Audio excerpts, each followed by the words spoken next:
Este episódio é o terceiro da nossa série sobre neurodiversidade. Se você ainda não ouviu os 2 primeiros, dá um play e depois volte aqui.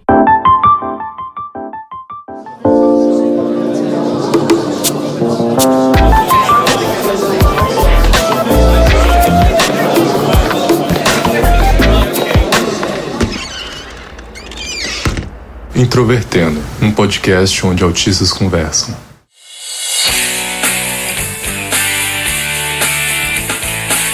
Em 2013, o cantor Dinho Ouro Preto virou piada quando tuitou a seguinte mensagem, abre aspas, falta uma banda que una todas as tribos como foi o Norvana, fecha aspas. Todas as tribos são também divididas na comunidade do autismo. Se você parar para pensar, ninguém, absolutamente nenhuma figura é unanimidade entre nós. Mas se tem alguém que está muito perto de ser um Norvana da comunidade do autismo, é a neuropsiquiatra Raquel Del Monte. Raquel lidera o Núcleo Conexão, uma equipe interdisciplinar que atua na avaliação e intervenção de transtornos de aprendizagem, desenvolvimento e autismo. Além disso, ela orienta a comunidade reinventando a educação. Sua atuação se tornou ainda mais conhecida em todo o país após uma entrevista de destaque no programa Conversa com Bial da Rede Globo. Uma coisa que me impressiona é o quanto que seus textos nas redes sociais agradam diferentes públicos. Não tinha outra pergunta a fazer para ela. Qual é o segredo dessa relação harmoniosa com autistas e familiares? Eu sou mãe, de um autista de 21 anos e quase tudo que eu aprendi sobre autismo, eu aprendi primeiro dentro de casa, mas foi a partir do momento em que essa questão entrou na minha vida que eu me aprofundei e eu acho que a identificação é muito grande. Além do meu filho, eu vejo outros parentes que também estão no espectro e nunca tiveram diagnóstico, alguns já falecidos, e isso também me toca demais. E realmente eu tenho uma relação muito legal com autistas, com mães de autistas, é uma relação de muito carinho, de muita troca, eu aprendo todos os dias e eu sou muito grata de entender, e é tão legal quando às vezes eu estou numa consulta e a pessoa começa a me contar alguma coisa e eu sei do que ela está falando, e eu entendo aquilo que ela está me falando com muita profundidade. E eu acho que talvez as pessoas sintam essa compreensão e a gente realmente consegue estabelecer. Eu tenho hoje em dia grandes amigos autistas que eu fui conhecendo ao longo da minha trajetória e mesmo pacientes que eu tenho essa troca super rica, que é muito legal e que eu acho que faz bem para todos nós. Então eu acho que esse é o segredo.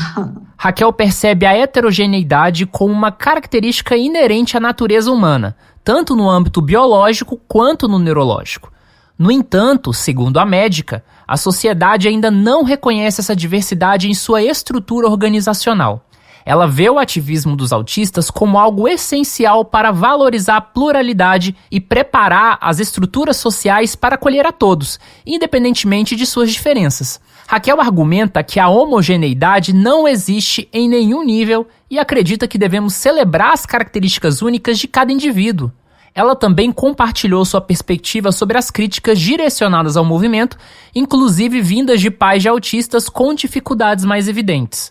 Eu vejo essas críticas que são frequentes, infelizmente, em grupos de autismo, nas redes sociais, as críticas dos pais de crianças severas, com limitações muito grandes em relação ao movimento da neurodiversidade. E eu vejo que isso é a frustração deles, que assume o comando dessa fala, porque a gente entende que os cuidadores dessas crianças às vezes estão tão sobrecarregados com as suas dificuldades, com o impacto que cuidar daquelas crianças pode ter provocado nas suas vidas profissionais, conjugais, sociais.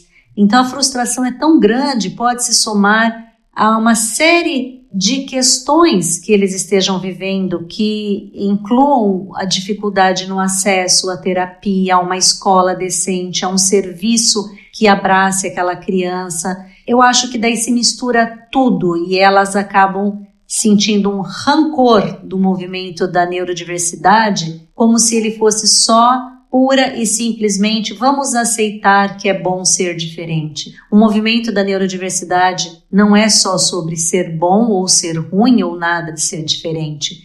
É um movimento pelo reconhecimento da nossa diversidade em primeiro lugar, pela aceitação e pela busca de apoios adequados. Então, acho que falta esse entendimento. Também falta o entendimento de que muitos dos suportes que nós desenvolvemos para as crianças graves só puderam ser desenvolvidos porque nós os conhecemos através dos autistas que puderam expressar para a gente. As questões sensoriais, por exemplo, que foram reconhecidas como sendo critérios diagnósticos só a partir do DSM-5 de 2013, mas para todos nós que já lidávamos com o autismo antes disso, nós sabíamos da importância enorme, inclusive para questões comportamentais, para a desregulação dos autistas. Porém, aqueles autistas que talvez não podiam se expressar, nós não iríamos saber o quanto talvez esses fatores fossem impactantes para eles se não fossem os autistas que conseguem se expressar verbalmente terem elaborado melhor essa dificuldade. Então, muitas vezes não há esse reconhecimento de que muitos dos progressos que nós tivemos nos últimos anos no desenvolvimento de abordagens terapêuticas mais eficazes foi graças justamente ao fato dos autistas estarem usando a sua voz para nos contar como é realmente estar dentro de uma condição que impõe essas limitações. Também existe uma crítica recorrente ao fenômeno que ocorre especialmente na internet de pessoas que se autodiagnosticam com autismo. Um dos pontos da discussão é o sistema psiquiátrico brasileiro, que na avaliação de muitas pessoas é inacessível à renda de grande parte da população. Raquel lembra de outros fatores a serem considerados nessa discussão. Existe essa busca por um diagnóstico não só pela falta de acessibilidade aos psiquiatras, mas em muitos casos pela falta de conhecimento dos próprios profissionais. Parece que houve uma estagnação da formação. Então, a gente vê que mesmo com esse conhecimento que a gente tem acumulado hoje em dia, que é muito grande, os ambientes de formação ainda acabam propagando aquela visão muito antiga do autismo de Kanner, de quadros muito graves. É uma dificuldade, parece muito grande, em interpretar os critérios diagnósticos de uma forma mais ampla, mais aprofundada. Mesmo as pós-graduações, muitas vezes deixam a desejar. Então, infelizmente, chegam a mim relatos em primeira mão de discussões em ambientes de formações que ainda ficam naquele esquema de não, essa pessoa fala muito bem, então a gente exclui o autismo aqui. Ou olha só, essa criança chega, abraça, beija, é muito carinhosa, não pode ser autista. A questão também da inteligência no autismo. Antigamente se falava em 70% de deficiência intelectual nas pessoas autistas. E, por incrível que pareça, isso ainda é replicado nos ambientes de formação. Então, toda vez que os profissionais se deparam com alguém inteligente, bem-sucedido, inclusive em alguma área educacional, profissional, é quase como se isso fosse um fator de exclusão por si só. Então, nós temos, de um lado, essa falta de formação profissional, que acaba desanimando muita gente a procurar um diagnóstico profissional, até porque, às vezes, essas pessoas já passaram por avaliações profissionais, se desiludiram muito com isso, buscaram informações na internet, informações que, para elas, para a vida delas, para entender as próprias dificuldades, os próprios desafios, foram muito mais valiosas do que as avaliações profissionais. Então, a pessoa acaba realmente desmotivando de ir atrás. Agora, a questão do acesso, no sentido de que é um serviço caro, também existe para uma grande parte da população. Mas, por outro lado, o que eu vejo, uma avaliação psiquiátrica é muito mais longa do que, às vezes, uma avaliação clínica comum. Então, de uma certa maneira, sim, existe o fator tempo que deveria ser levado em consideração. Quando a gente pensa em convênios, por exemplo, e eu escuto muito, às vezes, de autistas e de grupos, mas tal médico ou tal médico ali não aceita o convênio, o meu convênio não faz isso, mas uma consulta média de um convênio médico prevê 15 minutos de avaliação. É impossível você fazer qualquer tipo de avaliação bem feita na área de saúde mental, ainda mais numa área que exige tanta profundidade, tanto conhecimento quanto o autismo, num tempo curto desses. É impossível. A minha consulta dura 1h30. E às vezes nós precisamos de várias consultas para fazer uma avaliação bem feita e para chegar no diagnóstico. Isso tem um custo também. Eu vejo isso como sendo um problema. Não dá para fazer uma avaliação bem feita, um trabalho bem feito, num tempo muito curto. E isso acarreta um custo. É inevitável. É difícil a solução para isso. Deveria haver, então, uma forma diferenciada de se planejar essas consultas na rede pública ou pelos convênios. Da maneira tradicional, é impossível. Eu acho que vai ser um serviço extremamente insatisfatório. É muito delicado para os dois lados. Mas eu fico sempre pensando, é claro que o correto vai perguntar, é legal a pessoa ter um autodiagnóstico? Não, não é. Nós gostaríamos que todos tivessem avaliações adequadas, porque eu acho que não é legal de nenhuma maneira para a própria pessoa, porque ela mesma às vezes se sente como uma fraude. Olha, eu fiz o meu diagnóstico. Quem fez seu diagnóstico? Eu mesma. Sem contar que ela perde todo o amparo legal do diagnóstico, que precisa realmente de um documento, então tem essa parte também. E tem a parte dela não ter tido uma avaliação bem feita profissional da maneira que ela mereceria, da maneira que realmente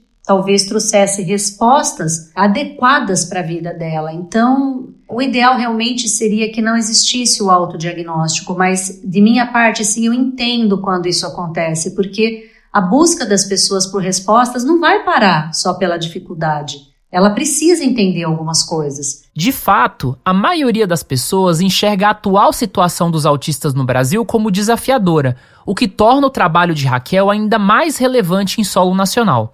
Ela compartilhou conosco um pouco sobre sua forma de trabalho. Nós tentamos muitas vezes estabelecer assim, algumas ações diferentes daquele atendimento que a gente chama estruturado 1-1 no consultório, porque esse é um atendimento que sim é necessário e em muitas fases da vida, mas a gente sente que ele não basta.